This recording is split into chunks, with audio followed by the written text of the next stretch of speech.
मैं शादी के बाद तुरंत प्रेग्नेंट हो गई थी, लेकिन मैं डरी सहमी थी क्योंकि मेरा पति बाप नहीं बन सकता था।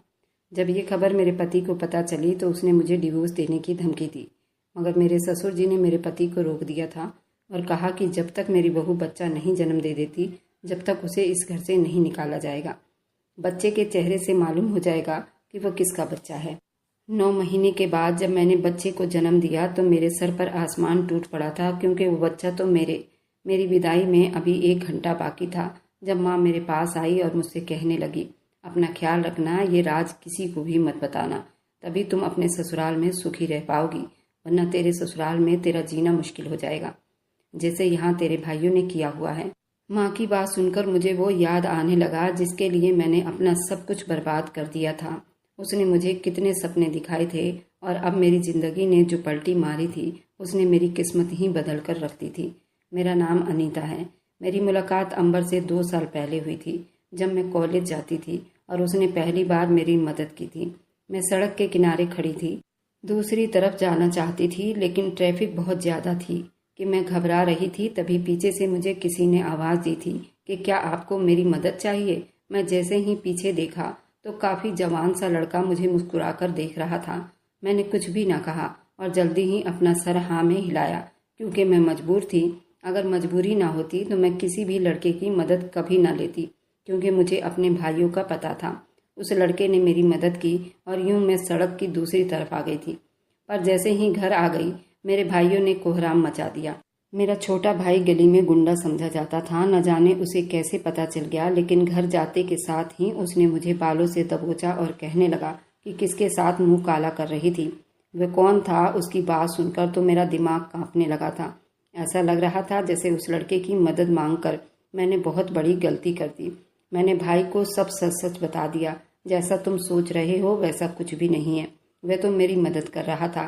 जब अगले ही पल भाई ने मुझे थप्पड़ों से मार मार कर लाल कर दिया। कहने लगा कि फिर वह कौन था जिसके साथ मेरे दोस्तों ने तुम्हें देखा था। अब मैं जान गई थी मेरे भाइयों को आज फिर से उसके दोस्तों ने मेरे खिलाफ भड़काया था। उसके बदमाश दोस्त यही तो करा करते थे। भाई भी उनकी संगत में रहकर बदमाश हो गया था। 1 हफ्ता तक इस वजह से मैं कॉलेज भी नहीं गई थी। जैसे ही पेपर शुरू हुए थे तो भाई ने बहुत मुश्किल से कॉलेज जाने दिया था। मैं जैसे ही पेपर देने गई तो मुझे वही लड़का फिर से दिखाई दिया। उस दिन वह खुद ही मेरे पीछे आ गया, पर मैं भाई के डर से उससे दूर भागने लगी। जब अगले ही पल वह मुझसे कहने लगा, डरो मत, मेरा नाम अंबर है। मैं जानता हूँ तुम्हारे भाई ने तुम्हारे साथ अच्छा नहीं किया, मेरी वजह से तुम्हें बहुत कुछ सहना पड़ा है। उसकी बात सुनकर मैं और ज़्यादा जज्बाती हो गई। मैं अपने भाइयों की इकलौती बहन थी। मेरे 2 भाई थे। बड़ा भाई पापा की जगह पर जॉब कर रहा था, उसने पूरे घर को संभाला हुआ था। छोटा भाई आवारागर्दी करता फिरता था। पापा वैसे ही हमें छोड़कर चले गए थे। भाई उसी की वजह से काफ़ी बिगड़ गया था। अंबर ने मुझे हौसला दिया। मैं तो कब से किसी हौसले की तलाश में बैठी थी। मैंने अपने दिल की सारी भड़ास अंबर के सामने निकाल दी। उसने मुझ पर तरस खाया। अब वो हमेशा मुझसे मिला करता था और मुझे पैसे देकर मेरी काफ़ी मदद करता रहता था। मैंने माँ को सारी बात बता दी। जब माँ तड़प कर बोली, तू बहुत गलत कर रही है, तेरे भाइयों में से किसी को भी पता चल गया तो वह तुझे जिंदा गाड़ देंगे, ये काम मत कर। पर मैंने कहा कि माँ भाई के सहारे बैठी रही तो वे तो मुझे इज्जत के नाम पर घर में ही बिठा कर रखेंगे, मुझे खुद ही कुछ करना पड़ेगा। माँ भी जानती थी उनके दोनों बेटे अपने पिता पर गए थे। पिता भी माँ को जूते की नोक पर ही रखते थे, पर भगवान ने माँ को सारी जिंदगी नर्क से बचा लिया था। अब ये 2 भाई मेरा जीना हराम कर रहे थे। माँ तो इस वजह से उनके आगे बोलती नहीं थी, वरना माँ के साथ भी ऐसा ही व्यवहार करते। यूँ मैंने माँ को अंबर के बारे में सारी जानकारी दे दी थी। अंबर मुझे यही कहता था, मेरा सपना है मैं पढ़ लिख कर अमीर बंदा बनूं। मैं अपने भाई की तरह अमीर होना चाहता हूँ, उसके बाद मैं तुमसे शादी कर लूँगा। यह सुनकर मेरा दिल खुशी से कूदने लगा। मैंने जल्दी अपनी माँ को बता दिया। माँ भी खुश हो गई। अंबर कहता था कि मैं तुमसे दहेज भी नहीं लूँगा, बस तुम मेरे पास आ जाना, मेरे लिए इतना ही काफ़ी होगा। मैं यूं ही अंबर की मोहब्बत में अंधी हो गई थी। मैं अब उससे रोज़ कॉलेज के बहाने मिला करती थी। अब अपने भाइयों के साथ भी मैं बहुत अच्छे तरीके से रहा करती थी, ताकि मेरे भाइयों को किसी भी तरह का मुझ पर शक ना हो। मेरे भाइयों ने मुझे कॉलेज में पढ़ने की परमिशन दी हुई थी। अब तो मैं खुलकर अंबर से मिला करती थी। उस दिन मेरे कॉलेज से ट्रिप पर जाना था और ये कॉलेज का ट्रिप था। सारी लड़कियां ट्रिप पर जा रही थी पर मैं अपना मुंह सुजाए बैठी हुई थी क्योंकि मैं जानती थी कि मेरे भाई मुझे ट्रिप पर जाने की कभी भी परमिशन नहीं देंगे। पर अंबर ने काफ़ी जिद की। वो मुझे अपनी मोहब्बत की कसम देने लगा था, अगर तुम इस ट्रिप पर नहीं गई तो फिर ना जाने हमारी मुलाकात कब होगी, क्योंकि मेरे सपनों को पूरा करने का अब वक्त आ गया है। उसकी बातें सुनकर मैं जज्बाती हो गई थी। ट्रिप रात को जाना था। तभी जैसे ही वह रात आई तो मैंने माँ को बताया और अपने कमरे की खिड़की से बाहर निकलने का फैसला कर लिया और यूं मैं अपने इरादे में कामयाब हो गई। छोटे से बैग में अपना सारा सामान डाल लिया और इस तरह मैं ट्रिप पर चली गई। मेरे भाइयों को पता न चल सका, पर यह मेरे दिमाग का फितूर था। पीछे से सबको पता चल जाएगा और एक हंगामा खड़ा हो जाएगा। लेकिन फिलहाल तो मैं बहुत ज़्यादा खुश थी। अंबर तो मेरी हिम्मत की सराहना कर रहा था, मुझे हौसला देने लगा था। तुम्हें ऐसे ही मजबूत होना पड़ेगा, वरना तो तुम्हारे भाई तुम्हें कुछ भी नहीं देंगे और तुम्हें ऐसे ही पैरों में कुचलकर आगे बढ़ जाएंगे। लेकिन मैं कहाँ जानती थी उस एक ट्रिप की वजह से मेरी जिंदगी इतनी मुश्किल में पड़ जाएगी। उस दिन अंबर मुझसे अपनी मोहब्बत का दावा करने लगा था। यूं हम दोनों बहक गए और मुझे यही कह रहा था, आखिर को एक ना एक दिन हम दोनों को एक तो होना ही है। पर मैंने उसे साफ कहा, लेकिन मुझे उसकी नाराज़गी देखी नहीं गई। तभी ना चाहते हुए भी मैंने उसे हाँ कर दी, जो कि मेरी ज़िंदगी की सबसे बड़ी गलती साबित हुई थी, क्योंकि वही दूसरी तरफ मेरे घर वालों ने मेरा रिश्ता पक्का कर दिया था। मेरे भाई ने किसी गोदाम वाले के बेटे से मेरी शादी तय कर दी थी। यहाँ मैं अंबर के साथ बहुत ज़्यादा खुश थी। मैं नहीं जानती थी घर जाकर मेरी क्या हालत होगी। जैसे ही ट्रिप ख़त्म हुआ तो मैं वापस अपने घर चली गई। ये मेरी अंबर के साथ आखिरी मुलाकात थी, जिस पर हमने हर हद पार कर दी थी। मैं जैसे ही घर गई तो मेरा भाई तो जैसे मेरी राह देख रहा था। वह बेचैनी से चक्कर काट रहा था। मुझे जैसे ही आते हुए देखा तो जल्दी ही मुझ पर बरस पड़ा कि तू किसके साथ मुंह काला करके आई है, तू किधर भाग गई थी। मैंने भाई को कुछ न कहा। जब अगले ही पल मेरे बड़े भाई ने मुझे बताया कि तेरा रिश्ता हम लोगों ने पक्का कर दिया है, कुछ ही हफ्ते बाद तेरी शादी है। ये सुनकर तो मुझे हैरानी का झटका लगा था। मैं माँ की तरफ देखती रह गई थी। माँ की भी नज़रें झुक गई थी। अब तो मेरे दोनों भाई मुझ पर आए दिन पहरा देते रहते थे। कुछ हफ्ते बाद ही मैं दुल्हन बनी बैठी थी। मैं अंबर से किसी तरह बात करना चाहती थी, पर उसका फ़ोन बन जा रहा था। मैंने कॉलेज में पता करवाया था, उसका इसी साल कॉलेज पूरा होना था। उसके बाद अंबर से मेरी कभी बात नहीं हुई। अंबर अपने सपनों की वजह से मुझसे हर संबंध तोड़ चुका था। अब वो अपने सपने पूरे करके ही मेरे पास लौटेगा। मैं काफ़ी घबरा रही थी जब माँ ने मुझे बताया, तुम्हारे लिए बुरी खबर है। ये खबर सुनते ही मेरे हाथ पांव फूलने लगे थे, क्योंकि माँ ने कहा था कि मेरा होने वाला पति कभी बाप नहीं बन सकता। मैं तड़पकर माँ से बोली, माँ तुमने मेरी शादी ऐसे आदमी से क्यों की जो कभी औलाद की खुशी नहीं दे सकता? क्या मैं सारी जिंदगी ऐसे ही बांझ रहूंगी? माँ कहने लगी, अरे तुझे तो भगवान का धन्यवाद करना चाहिए। तेरे भाई ने तेरी शादी एक अमीर इंसान से की है, वरना तुझे बदचलन समझकर किसी गरीब को देने वाले थे। वह तो मेरे रोने गिड़गिड़ाने पर वो मेरी बात को माने हैं, नहीं तेरी किसी गरीब घर में शादी करके यहाँ से चलता करते। यह तो अच्छा हुआ तुझे अमीर घर में ऐश करने को मिलेगा। औलाद तो किस्मत की बात है। माँ की बातें सुनकर मैं टूट चुकी थी। मुझे काफ़ी परेशानी हो रही थी। अंबर के साथ बिताए हुए वो पल बार बार मेरे दिमाग में घूम रहे थे। मेरी विदाई में कुछ ही मिनट बाकी थे जब माँ मेरे पास आई और कहने लगी, अब तू अंबर को भूल जा, अब तू अपनी ज़िंदगी में आगे बढ़। मैं तो चाह कर भी उसे नहीं भुला सकती थी। मेरा पति बहुत ही अमीर आदमी था। मैं उस वक्त से सजाए उसके कमरे में बैठी थी, अपनी लाचारी पर आंसू बहा रही थी कि मेरी किस्मत भी कितनी खराब है कि मेरा पति कभी मुझे औलाद की खुशी नहीं दे सकता। अभी मैं यही सोच रही थी जब अचानक से मेरी तबीयत खराब होने लगी। ऐसा लग रहा था जैसे मुझे घबराहट हो रही हो। इतने में मेरा पति मेरे कमरे में आ गया और मुझे चाहत की नज़रों से देखने लगा। कुछ पल बाद मेरा हाथ थामकर कहने लगा कि न जाने अपने ज़िंदगी में मैंने ऐसी कौन से अच्छे कर्म किए थे जो मुझे इतनी प्यारी और इतनी खूबसूरत पत्नी मिली है, जिसने मुझे मेरे ऐब के साथ स्वीकार कर लिया। मुझे उसकी बातों से कोई फ़र्क नहीं पड़ रहा था। मैं तो बुत बनी उसके सामने बैठी थी जब अचानक ही मुझे उल्टी आने लगी। मैं तड़पकर बेड से उठकर बाथरूम में चली गई। मेरा पति अजीब नज़रों से मुझे देखने लगा। जैसे ही वॉशरूम गई तो मुझे उल्टियाँ पर उल्टियाँ आने लगी और न जाने मेरे साथ ये सब क्या हो रहा था। मैं वापस आई तो पति कहने लगा कि तुम ठीक हो, तुम्हें क्या हो गया है? मैंने घबराते हुए उसे कहा, शायद खाने की वजह से ये सब हो रहा है। मुझे तेल मसाले वाला खाना रास नहीं आता। पति को तसल्ली हुई तो मुंह दिखाई के तौर पर उसने मुझे सोने की हार दी। मेरी तो आंखें चमक उठी थी। मैं अंबर को एक पल के लिए भूल चुकी थी। यूं सोने का हार देखकर मैं अपने पति की हो गई थी। मैंने अंबर के साथ किया वह सारे वादे भुला दिए, पर अगले ही दिन मुझे फिर से उल्टियां आने लगी। घर वाले भी परेशान हो रहे थे। मेरी हालत संभलने का नाम ही नहीं ले रही थी।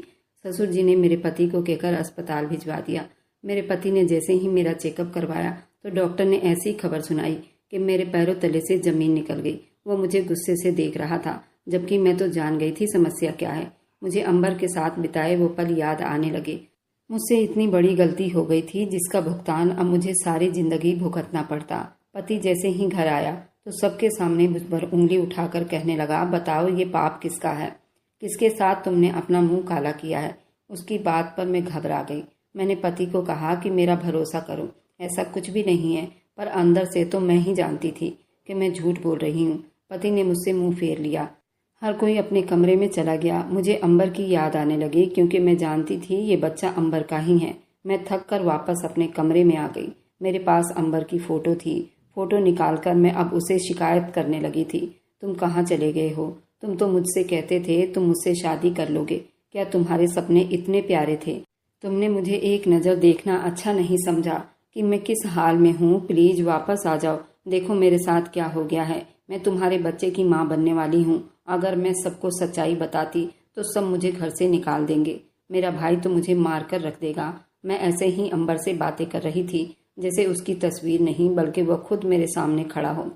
कुछ देर के बाद जैसे ही मेरा दिल थोड़ा हल्का हुआ तो मैंने उसकी तस्वीर वापस अपने सामान के अंदर छुपा कर रख दी। अब मैंने ये बात नोट की थी, मेरा ससुर जी मेरा ख्याल रखते थे। मेरे पति ने तो मुझसे डिवोर्स देने की धमकी दी थी। एक दिन उसने सबके सामने उसने डिवोर्स पेपर मेरे मुंह पर मारा तो ससुर जी ने मेरे पति को बुरा भला कहना शुरू कर दिया। देखो, हो सकता है ये बच्चा तुम्हारा ही हो। जब पति कहने लगा कि पापा आप जानते हैं ना कि मेरी औलाद नहीं हो सकती, ससुर जी कहने लगे, क्या पता भगवान ने तुम पर अपनी कृपा की हो और तुम्हारी किस्मत में औलाद लिख दी हो। ये सुनकर अफसोस करने लगा, क्या आप मेरे पिता हैं या उसके पिता हैं? उसका साथ क्यों दे रहे हैं? आप जानते हैं ना कि ये लड़की एक छोटे से घर से आई है। उसके तो भाई ने उसको कुछ भी ना दिया और उसे ऐसे ही भेज दिया है जैसे वे लोग अपना बोझ हल्का करना चाहते हों। जरूर इसने कोई गलत काम किया होगा, वरना किसी भी लड़की के साथ ऐसा नहीं होता जैसे उसके साथ हुआ है। उसके भाई तो उसे मुंह ही नहीं लगाते। ये बच्चा 100% किसी और का ही है। जब ससुर जी कहने लगे, ठीक है, जैसे ही बच्चा पैदा होगा तो तुम देख लेना, वह तुम पर ही जाएगा। अपने ससुर जी की बातें सुनकर मैं तो बिल्कुल गूंगी हो गई थी। कितने भले इंसान हैं जो मेरा साथ दे रहे हैं। मैं दिल से उनके लिए प्रार्थना करने लगी थी। यूं मेरे पति ने बहुत मुश्किल से फैसला किया था। वह 9 महीने इंतजार करेगा। जैसे ही बच्चा आएगा इस बच्चे को देखकर फैसला करेगा कि वो मुझे डिवोर्स देगा या नहीं। पर मैं जानती थी 2 महीने के बाद सारा सच खुलकर सबके सामने आ जाएगा, क्योंकि ये बच्चा जिसका है उसी पर जाएगा। इतने महीने से मैं अंबर से बिल्कुल भी नहीं मिली थी। मुझे उसकी याद सता रही थी। जब एक दिन अचानक ही मेरे ससुर जी मेरे पास आए। वो मुझसे पूछने लगे कि तुम बहुत परेशान लग रही हो, बताओ तो सही क्या परेशानी है, मैं तुम्हारी मदद कर सकता हूँ। मैंने ससुर जी की बात सुनी तो घबराकर कहने लगी, नहीं पापा जी, ऐसी कोई बात नहीं। मेरी बात सुनकर वो हंसने लगे थे जैसे वो मेरा झूठ पकड़ चुके हों। तभी कहने लगे कि वह आदमी कौन था, उसने तुम्हें क्यों छोड़ा। मैंने जैसे ही अपने ससुर जी की जुबान से ये बात सुनी तो मेरे सर पर जैसे आसमान गिर गया, क्योंकि मेरी चोरी पकड़ी गई थी। मैं फूट फूट कर रोने लगी थी। यूँ ससुर जी को मैंने सारी बात बता दी कि मैं उससे मोहब्बत करती थी। उसने एक दिन मेरी मदद की थी। उसका नाम अंबर है। वो मुझसे अपनी मोहब्बत का दावा करता था और यूँ हम दोनों एक दूसरे के करीब आ गए थे। ये मेरी सबसे बड़ी गलती थी। ससुर जी ने जैसे ही मेरी बात सुनी तो मुझे तसल्ली देने के लिए आगे बढ़े। तुम्हें फिक्र करने की कोई ज़रूरत नहीं, मैं तुम्हारा पूरा पूरा साथ दूंगा। तुम्हें अपने पति से घबराने की कोई ज़रूरत नहीं। जब तक मैं तुम्हारे साथ हूँ कोई तुम्हारा कुछ नहीं बिगाड़ सकता। अपने ससुर की बातें सुनकर मैं हक्का बक्का रह गई थी। आखिर वो मेरा साथ क्यों देना चाहते थे, जब सारे घर वालों में से एक मेरे ससुर थे जो मेरा ख्याल रख रहे थे। रोज रात को वो मुझे दूध लाकर देते। वह दूध पीकर तो मैं बिल्कुल सुकून की नींद सो जाती थी। एक दिन मैं सोचने लगी, शायद ससुर जी मुझे अंबर से भी मिलवा देंगे। अगर मैं उनसे अंबर से मिलने की बात करूंगी शायद वो मुझे मिलवा देंगे। यही सोचकर मैं उनके पास चली गई और उनसे अपने दिल की बात कह दी।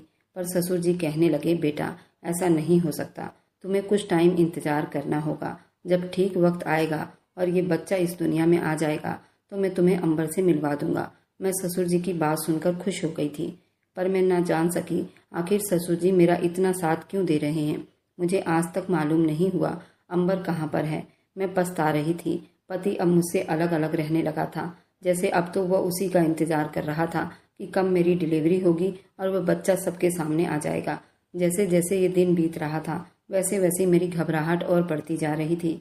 फिर आखिर वह दिन भी आ गया था जब मैं हॉस्पिटल गई, मेरी डिलीवरी हुई। जैसे ही मेरा बच्चा इस दुनिया में आया तो मेरे पति के साथ साथ ससुराल वाले इस बच्चे को देखकर बिल्कुल सुन्न हो गए थे। मेरे पति का रंग बिल्कुल उड़ गया था। मैं उस वक्त बेहोशी की हालत में थी, लेकिन मुझे सब सुनाई दे रहा था।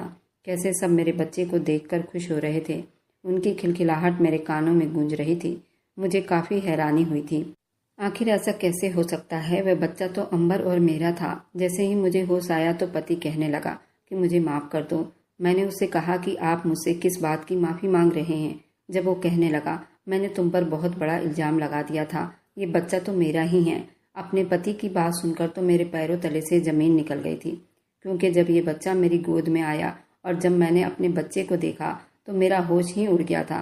पर ऐसा कैसे हो सकता था? मेरे ससुर कहने लगे, देखा, मैंने तुमसे कहा था ना कि एक बार तुम्हारा बच्चा सामने आ जाएगा तो फिर तुम्हारा पति तुम्हें भी स्वीकार कर लेगा।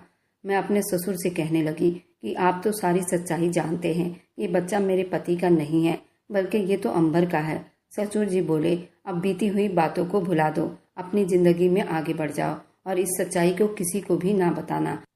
देखो, तुम्हारी जिंदगी बदल गई है और अब अगर तुम फिर से अपने बीते हुए कल में छलांग लगाओगी तो तुम फिर से मुश्किल में पड़ जाओगी।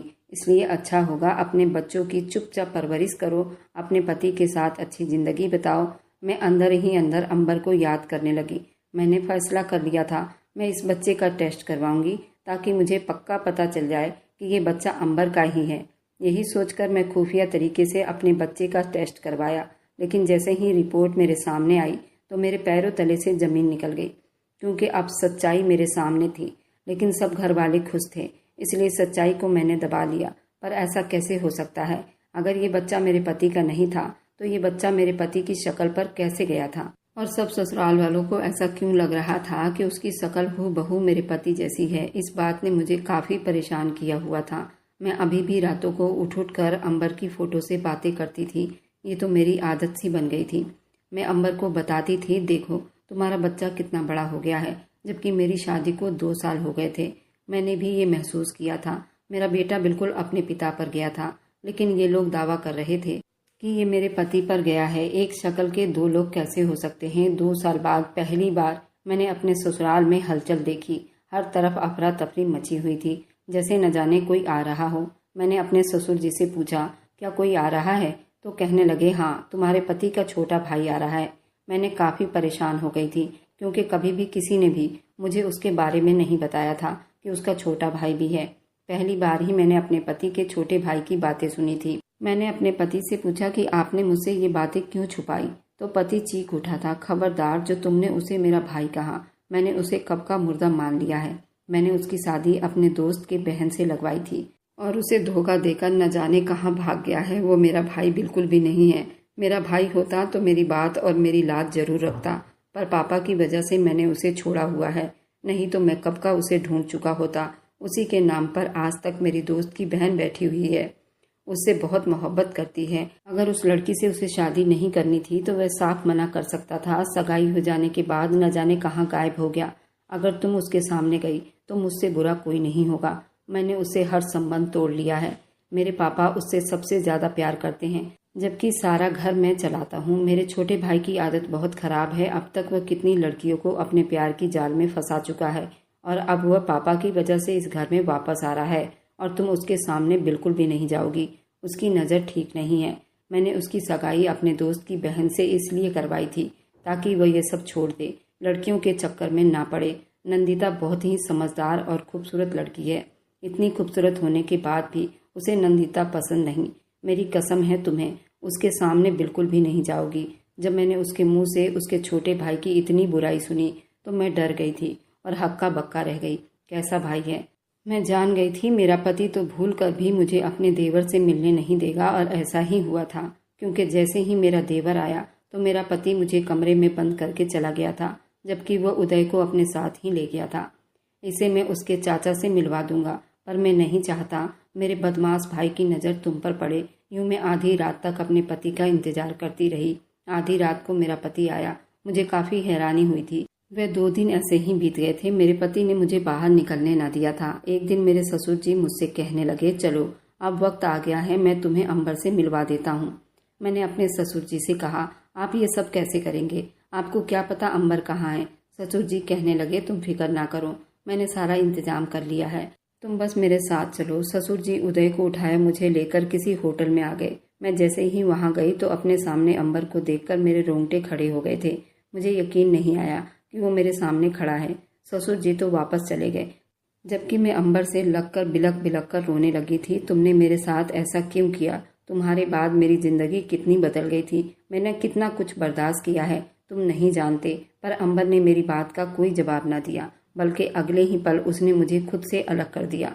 मैं उसे नासमझी से देख रही थी। मुझे उससे ये उम्मीद नहीं थी वो मेरे साथ ऐसा करेगा। वह काफ़ी बदल गया था। उसका बदला बदला रूप देखकर मेरे चेहरे के रंग उड़े थे, क्योंकि अंबर ने तो कभी मुझसे मोहब्बत भरी बातें किए थे, वादे किए थे। मैंने उससे कहा, क्या हुआ अंबर, मैं तुम्हारी मोहब्बत हूँ जिसका तुमने मुझे सबूत दिया था। फिर उसके बाद तुम मुझे छोड़कर चले गए थे। देखो, ये उदय है हमारी मोहब्बत का सबूत और हमारी मोहब्बत की निशानी। अगले ही पल अंबर ने रोते हुए मुझे चुप करवा दिया। खबरदार, जो तुमने आइंदा से ऐसी बात अपनी जुबान से निकाली तो अब तुम मेरी भाभी हो। ये सुनकर तो मेरे पैरों तले से जमीन निकल गई थी। मुझे ऐसा लगा था जैसे मैंने कुछ गलत सुन लिया हो। ऐसा कैसे हो सकता था? मुझे तो अभी तक विश्वास नहीं हो रहा था। मैं आश्चर्य में पड़ी हुई थी। अंबर को देख रही थी। उससे कहने लगी, ये तुम क्या कह रहे हो? वह कहने लगा, हाँ, ये सच बात है, तुम मेरी भाभी हो, तुम मेरे भाई की पत्नी हो। खबरदार, जो इस सच को तुमने किसी के सामने लाने की कोशिश की, वरना तुम्हारी जिंदगी बर्बाद हो जाएगी। मेरा तो कुछ नहीं बिगड़ेगा, मैं तो अपनी जिंदगी में आगे बढ़ चुका हूँ। फिलहाल तुम भी ये बातें भूलकर मेरे भाई के साथ अपनी जिंदगी में आगे बढ़ जाओ। अंबर मुझे ऐसे ही कह रहा था जैसे कुछ हुआ ही नहीं था, हमारे बीच कुछ था ही नहीं। वापस चला गया, पर मैं तो अब टूट चुकी थी। मैंने उदय को थामा और वापस ससुराल आ गई। मुझसे तो अपने पति से भी नजरें नहीं मिलाई जा रही थी कि कल को जब उसे पता चलेगा ये बेटा उसके भाई का है जिसे वह इतनी नफरत करता है, और मेरे दिल में उसके भाई के लिए प्यार है, तो वह एक बार भी नहीं सोचेगा, मुझे घर से बाहर निकाल देगा। यही सोच सोचकर मेरे हाथ पांव फूल रहे थे। मेरा बदन डर के मारे कांप रहा था। अब मैं क्या करूं? मैं जान गई थी कहीं न कहीं मेरे ससुर जी को ये सारी सच्चाई का पता चल गया है। मेरे ससुर जी जब भी मेरा इतना साथ दे रहे थे क्योंकि उनके बड़े बेटे की ऐब छुप गई थी। अब मुझे अंबर पर बहुत गुस्सा आ रहा था। अब उसके भाई की बातें मुझे सच लग रही थी। ये अंबर एक नंबर का लफंगा है, लड़कियों को अपनी मोहब्बत की जाल में फंसाता है। और सबसे बड़ी बात ये कि ससुर जी इस सब को छुपा रहे थे। मेरे ससुर जी मेरे कमरे में आए और कहने लगे, उस रात अंबर की तस्वीर तुम्हारे हाथ में थी, तुम उससे बात कर रही थी जब मैंने तुम्हें देख लिया था। मैं जान गया था कि तुम मेरे बेटे की मोहब्बत हो, पर वह हर लड़की के साथ ऐसा ही करता है। उसे लड़कीबाजी बहुत पसंद है। इसी की वजह से मेरा बेटा उससे नफरत करता है, तुम्हें उसके सामने नहीं जाने देता। अब एक बात पर मेरा बेटा राजी हुआ है, वह नंदिता के साथ शादी कर ले ताकि उसका घर बस जाए। कब तक वह लड़कियों के पीछे भागता रहेगा? ये दोनों एक ही खून हैं। लेकिन अब जब अंबर को पता चल गया है कि तुम उसके भाई की पत्नी हो, तो अंबर तुम्हें कभी बुरी नज़र से नहीं देखेगा। फिलहाल तुम अपनी ज़िंदगी में अपने पति के साथ आगे बढ़ जाओ। मैं तुमसे वादा करता हूँ कि मैं अपने बड़े बेटे को तुम्हारी सच्चाई कभी नहीं बताऊंगा और ना ही अंबर ऐसी हरकत करेगा। मैंने अपने ससुर जी की बातें सुनी। मैं तो बिल्कुल टूट कर बिखर गई थी। मैं न जाने किस बेवफा से मोहब्बत कर बैठी थी। वह तो एक नंबर का लफंगा निकला। उसका दिल तो हर लड़की पर आ जाता है। मेरी आंखों के सामने मेरी मोहब्बत किसी और का हो जाए। मैं जान गई थी अंबर अपनी ज़िंदगी में आगे बढ़ जाए। अगर वह आराम से मुझे भुला देगा, पर मैं उसे कभी भी नहीं भुला सकती, क्योंकि अब बात उदय की थी जो कि अंबर की औलाद थी। मैंने कसम खा ली थी कि मैं अपने पति को सारी सच्चाई बता दूंगी, पर मुझ में इतनी हिम्मत नहीं थी, क्योंकि मैं जानती थी अगर मैंने ये सच्चाई बता दी तो मायके में भी नहीं जा सकूंगी, क्योंकि वहाँ तो मेरे भाइयों ने मेरे लिए सारे वापसी के रास्ते बंद कर दिए थे। मैं एक गहरे दलदल में फंस चुकी थी। अगले दिन अंबर ने शादी का ऐलान कर दिया था। मेरा पति तो मुझे बाहर भी निकलने नहीं देता था। वह तो यही समझता था अगर अंबर ने मुझे देख लिया तो वह मुझ पर भी बुरी नज़र रखेगा, जबकि मैं तो पहले ही अंबर की दीवानी थी। उसे सच्चाई कहाँ मालूम थी। अब मैं अंबर की होने वाली पत्नी को देखना चाहती थी। तभी मैंने अपने पति को कहा, मैं पर्दा करके बाहर जाऊंगी, इस तरह आपका भाई मुझे नहीं देख सकेगा। यूं पल्ला करके मैं सबके सामने आ गई। मैंने अंबर की पत्नी नंदिता को देखा, जो बहुत ज़्यादा खूबसूरत थी। जैसा कि मेरे पति ने कहा था, अंबर अब उसके साथ ऐसी बातें कर रहा था जैसे मैं उसकी ज़िंदगी में कभी आई ही नहीं थी। उदय बार बार अंबर के पास जा रहा था। सबको यही लग रहा था जैसे उदय को अपने चाचू से बहुत लगाव हो गया है, पर असल में बात तो ये थी कि वह अपने सगे पिता को पहचान रहा था, तभी उसके पास जा रहा था। दिन ऐसे ही बीतने लगे और अंबर ने शादी कर ली थी। मैं अपनी नज़रों के सामने अपनी मोहब्बत को किसी और के साथ देखती थी तो मेरा दिल टूट जाता था। ये तकलीफ मुझसे बर्दाश्त नहीं हो रही थी। जब एक दिन अचानक ही मुझे किसी का फ़ोन आया था। वे खबर सुनकर तो मेरे पैरों तले से ज़मीन उड़े थे। मेरे हाथ से फ़ोन छूटकर ज़मीन पर गिर गया था। हर कोई मुझसे पूछ रहा था क्या हो गया, पर मेरे होंठ पर बस मेरे पति का ही नाम था। मेरे पति का काफ़ी भयानक एक्सीडेंट हो गया था। अंबर ने जैसे ही सुना तो वह अपने भाई की मोहब्बत में पागल होकर बाहर निकल गया। मेरे पति की बहुत सर्जरी हुई थी, लेकिन वह सर्जरी कामयाब ना हो सकी और मेरा पति मुझे छोड़कर हमेशा हमेशा के लिए चले गए।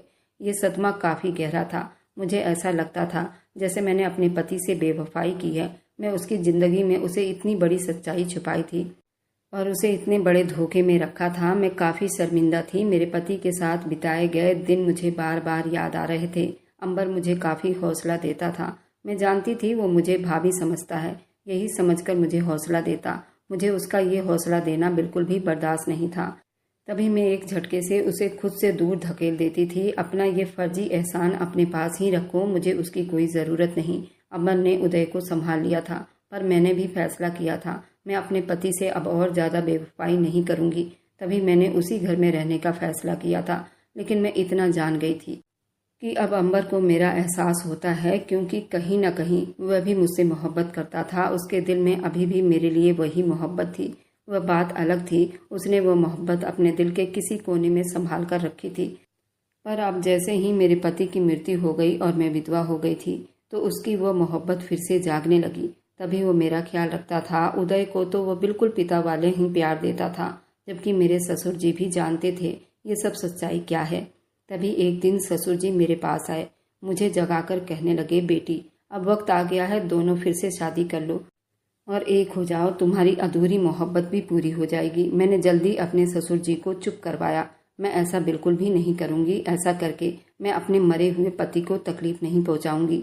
मेरे पति को अपनी ज़िंदगी में पता न चल सका, पर अब तो उनकी आत्मा को पता चल ही गया होगा कि मैं कितनी बड़ी धोखेबाज हूँ, जिसने उसके साथ इतनी बड़ी बेवफाई की और ज़्यादा अपने पति के साथ बेवफाई नहीं कर सकती, क्योंकि आप दोनों ये सच्चाई जानते थे। लेकिन अब और बेवफाई नहीं कर सकती। मैं ऐसे ही उदय के लिए जीती रहूंगी। ये सारी बातें बाहर खड़े अंबर ने भी सुन ली थी और वैसे ही वापस चला गया था। लेकिन अब मुझे जरा भी फर्क नहीं पड़ता था वो मेरे बारे में क्या सोचता है। पर इस घर में एक अलग समस्या पैदा हो रही थी। मेरा गुजारा करना बहुत कठिन हो गया था, क्योंकि अंबर की पत्नी ने मुझ पर रोब जमाना शुरू कर दिया था। वह तो मुझे एक बेसहारा विधवा औरत समझती थी, मुझ पर आए दिन जुल्म करती थी। वह मुझे बेसहारा अनाथ समझती थी और यही कहती थी, मेरे पति ने तुझे सहारा दिया है और संभाला है, मेरा पति अब तुम्हारा बोझ नहीं उठा सकता। फिलहाल तुम वापस अपने मायके चली जाओ। ये सुनकर तो मेरा दिल सुलग उठता था। उसने बहुत ही हद कर दी थी जब उसने उदय को रखकर थप्पड़ मारा था, और उस वक्त वह 4 साल का हो गया था। वह इतना बड़ा भी नहीं था, लेकिन उस घटिया औरत ने मेरे बेटे को इतनी जोर का मारा था। मेरा बेटा बहुत दूर जाकर गिरा था। मुझे उस लड़की पर बहुत गुस्सा आया था। जैसे ही अंबर ने उदय का सूजा हुआ गाल देखा तो मुझसे पूछने लगा, इसे क्या हुआ है। पर उससे पहले कि मैं उसे सच्चाई बताती, जब अंबर की पत्नी उदय की शिकायतें लगाने लगी, लेकिन वह जानता था उसकी पत्नी कैसी है, तभी उसने अपनी पत्नी को चुप करवा दिया कि इतने छोटे बच्चे पर इतना बड़ा इल्जाम मत लगाओ। तुम उसे अपनी जैसी समझ रही हो, उसके साथ तुमने बहुत बुरा किया। इससे पहले ये तो सोच लो कि उसकी उम्र ही क्या है। ये तो अभी बिल्कुल नादान है, उसे तो ये भी नहीं पता कि तुम क्या कह रही हो। जैसे ही उसकी पत्नी ने ये सारी बातें सुनी तो वे और भी तड़प उठी थी और गुस्से में कहने लगी, अब तुम उस विधवा औरत का साथ दोगे जिस लड़की का कैरेक्टर ही ठीक नहीं, न जाने किसका गंदा खून तुम्हारे घर में ले आई है, और तुम्हारे भाई का नाम दे दिया। तुम्हारा भाई जिंदा होता तो आज मैं उसे बताती। ये कितनी बदचलन है, इस औरत को तो अपने बच्चे के बाप का ही पता नहीं किसका बच्चा है। ये सुनते के साथ अंबर का पारा हाई हुआ, वह बाहर आ गया और यूं उसने अपनी पत्नी को थप्पड़ लगा दिया और उसे चीख कर कहने लगा, खबरदार, जो आज के बाद तुमने ऐसी बात जुबान से भी निकाली तो। अंबर की पत्नी ने जैसे ही ये थप्पड़ अपने मुंह पर खाया तो वह औंधे मुंह जाकर गिरी थी, जबकि मैं ये तमाशा देखकर बौखला सी गई थी। मैंने अंबर को डांटना शुरू कर दिया, ये तुमने क्या किया? मेरे लिए तुम अपनी पत्नी से क्यों लड़ रहे हो? लेकिन अब मेरी बस हो गई थी। मैंने उदय को अपने साथ लिया और ऐसे ही घर से बाहर निकल आई, पर अंबर मेरे पीछे भागकर आने लगा और चिल्लाकर मुझसे कहने लगा, तुम कहाँ जाओगी? उसने मेरा हाथ थामकर मुझे रोक लिया। जब मैंने उसका हाथ छुड़वाया और खींचकर कहने लगी, मैं कहीं भी चली जाऊंगी, लेकिन तुम्हारी और तुम्हारी पत्नी के साथ बिल्कुल भी नहीं रहूंगी। अंबर अपनी पत्नी की तरफ से मुझसे माफ़ी मांगने लगा, पर मैंने उसकी एक भी ना सुनी। जब अगले ही पल मुझे पीछे से एक आवाज़ सुनाई दी, जिसने मुझे ठहरने पर मजबूर कर दिया था। मेरे कदम वहीं पर जम गए थे। मुझे यकीन नहीं आ रहा था, क्या मैंने सच सुना है? अंबर ने मुझसे कहा था, हमारी मोहब्बत के लिए रुक जाओ। अगर तुमने जरा सी भी मुझसे मोहब्बत की है तो वहीं पर रुक जाओ। ये सुनकर तो मेरी आत्मा बिल्कुल हिलकर रह गई थी। मैंने जैसे ही पीछे देखा तो अंबर एक हारे हुए आदमी की तरह नीचे बैठ गया था, जैसे वह सब कुछ हार चुका हो। मुझे यकीन नहीं आ रहा था अंबर ये सारी बातें कह रहा था और कहने लगा, हाँ, मैंने कभी तुमसे नफरत की ही नहीं और ना ही तुम्हारे लिए मेरी मोहब्बत कभी कम हुई है। मैं आज भी तुमसे मोहब्बत करता हूँ और मरते दम तक करता रहूँगा, लेकिन तुम बस दूर मत जाओ। मैंने अपने भाई के ऐब को छुपाने के लिए ये सब किया था। मेरे साथ मेरे पापा भी शामिल थे। हाँ, मैंने कई लड़कियों के साथ संबंध बनाया था, सिर्फ इसलिए कि अपने भाई की ऐब को छुपा सके। ये सब पहले से एक प्लान था। जब मैंने उस रात तुम्हारे साथ बिताया था, मैं सच में तुमसे मोहब्बत करने लगा था और पापा से भी कहा था, पापा, मैं इस लड़की से शादी करूँगा। पापा ने मुझसे शर्त रखी थी, अगर ये लड़की प्रेग्नेंट हो गई तो तुम्हें इसे भूलना पड़ेगा। अगर ये प्रेग्नेंट नहीं हुई तो तुम मुझसे शादी कर सकते हो। मैंने पापा की सच स्वीकार कर ली थी और भगवान ने हम दोनों को बिछड़ना लिखा था। तुम उसी बीच प्रेग्नेंट हो गई थी। तुम्हारी पल पल की खबर मेरे पापा को रहती थी। जब तुम्हारे भाइयों ने तुम्हारे लौटने पर तुम्हें मारा था, तुम बेहोश हो गई थी, तो तुम्हें हॉस्पिटल में एडमिट कराया गया था। वहाँ से ही पता चल गया था कि तुम प्रेग्नेंट हो। मेरे पापा ने झट से ये रिश्ता तुम्हारे भाई को दिया और उन्होंने स्वीकार भी कर लिया, लेकिन तुम्हारी माँ राजी नहीं हो रही थी। जब तुम्हारी माँ को पता चला कि तुम प्रेग्नेंट हो, तुम्हारी माँ को मजबूरन ये शादी मेरे भाई से करवानी पड़ी थी, क्योंकि अब तुम्हारे साथ भी कोई शादी ना करता। बच्चा भी तुम्हारे पेट में तब 3 महीने का हो चुका था। तुम्हारा ऑपरेशन भी नहीं होता, तो पापा ने ये सारी चाल चली थी। इस तरह तुम मेरे भाई की पत्नी बन गई थी। सच मानो, मैं तुमसे मोहब्बत करने लगा था। इसी वजह से मैं अब दूर जा चुका था, ताकि मैं तुम्हें भूल जाऊं। नंदिता से मेरी मंगनी बचपन में तय हो गई थी, पर नंदिता मुझे बिल्कुल भी पसंद नहीं थी। वो मेरे भाई की दोस्त की बहन थी। भाई चाहता था वही मेरी पत्नी बने, और मैंने जितनी भी लड़कियों के साथ संबंध बनाया था ताकि अपने भाई के ऐब को छुपा सकूं। अंबर की ये बातें सुनते मेरे सर पर जैसे सातों आसमान आकर गिर गया था और मैं बिल्कुल चक्कर खाकर जमीन पर गिर गई थी। ये मैं क्या सुन रही थी? ये सब जानबूझकर मेरे साथ हो रहा था और मैं तो इसे मोहब्बत समझ रही थी। अब मेरे पास कोई रास्ता नहीं था। मुझे अब अंबर से घिन आने लगी थी। ससुर जी तो मुझे बहुत बुरे लगने लगे थे। वह अपने बेटे के ऐब छुपाने के चक्कर में न जाने वह कितनी लड़कियों के साथ अपने छोटे बेटे को सुला चुके थे और मोहरा मैं बन गई थी। लेकिन अब मैं कुछ नहीं कर सकती थी। अब मैं कभी तुम्हें खुद से दूर नहीं जाने दूंगा। अंबर ने ये सारी बातें कर ली थी, लेकिन अगले ही पल मेरी नज़र नंदिनी पर गई थी, जो आंखें फाड़े हम दोनों के पीछे खड़ी हम दोनों को ही देख रही थी। उसे जैसे ही अपने पति के मुंह से ऐसी बातें सुनी तो वह वहीं पर बेहोश हो गई थी। मैंने जैसे ही अंबर की पत्नी को बुलाया था तो वह पीछे मुड़ा। हम दोनों उसे अस्पताल ले गए। कुछ देर के बाद उसे होश आ गया था, लेकिन उसने होश में आते के साथ ही मेरा गला पकड़ लिया था।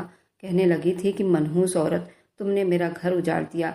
पहले तुमने अपने पति से बेवफाई की, अब मेरा घर तोड़ना चाहती हो। तुमने ये सब अच्छा नहीं किया। मेरा सांस उखड़ने लगा था जब इतने ही देर में अंबर आ गया। उसने अपने पत्नी को मुझसे दूर किया। नर्स ने उसे बेहोशी का इंजेक्शन लगा दिया। मैं बहुत मजबूर हो गई थी और फूट कूट कर रोने लगी थी। मैंने अंबर के आगे हाथ जोड़ दिए। देखो, ऐसा मत करो। अंबर का फैसला ठोस था।